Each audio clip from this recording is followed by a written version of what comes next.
Hi families எல்லாம் எப்படி இருக்கீங்க? இன்னைக்கு செட்டிநாட்டு மீன் வைக்க போகிறோம். வாங்க எப்படி செய்யணும்னு பார்க்கலாம். அதுக்கு தேவையான பொருட்கள்லாம் பார்ப்போமா?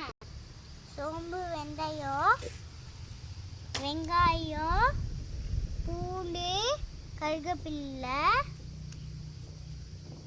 Chilli, tomato, piece,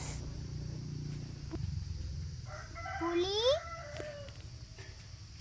garam masala, மிளகா பொடி, மல்லித்தூள், உப்பு.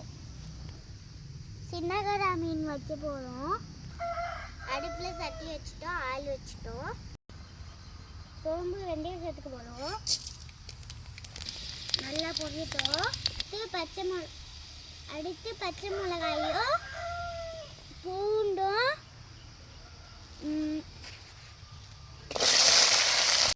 அடுத்து சேர்த்துக்கிட்டோம். அடுத்து சின்ன வெங்காயம் சேர்த்துக்கிட்டோம். அப்போ தான் குழம்பு நல்லா டேஸ்டாக இருக்கும். வதங்கட்டும்.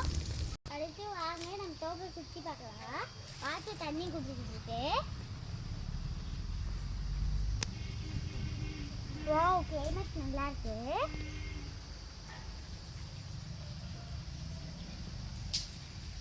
வாங்க எங்கள் வாட்டை காட்டுறேன்.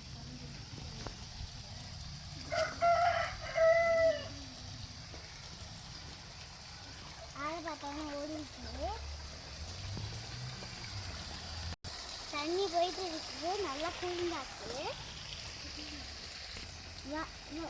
எங்கள் மரத்தில் லெமன் நல்லா நிறைய காய்ச்சிருக்கு. வாங்க பார்க்கலாம்.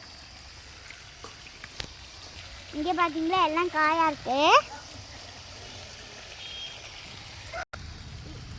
இது மாங்கன்னு, இது மாதுளை.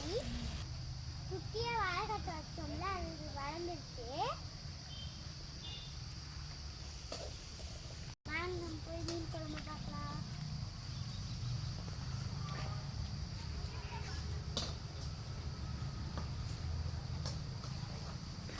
இங்கே பாருங்க, நம்ம தோப்பில் வந்து பானையில் தண்ணி வச்சுருக்கோம். நல்லா கூலிங்காக இருக்கும். இப்போ வெங்காயம்லாம் நல்லா வதங்கிடுச்சு. இப்போ டொமேட்டோ ஆட் பண்ணிடுவோம். இதுவும் நல்லா வதங்கணும்.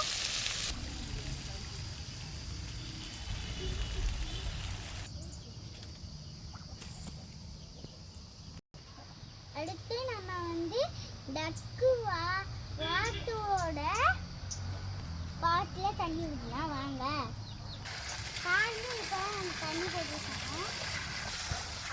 இது பியூர் ஒயிட் வாட்டர். நெக்ஸ்ட்டு நம்ம நெக்ஸ்ட்டு உப்பு ஆட் பண்ணிப்போம்.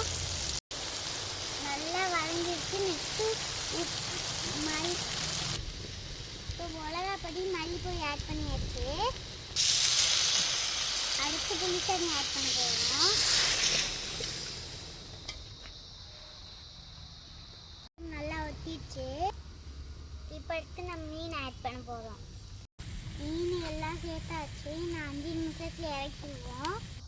ஓகே ஃபேமிலிஸ், அடுத்த வீடியோவில் பார்ப்போம். பாய். ஷேர் பண்ணுங்கள், சப்ஸ்கிரைப் பண்ணுங்கள், லைக் பண்ணுங்கள். பாய்.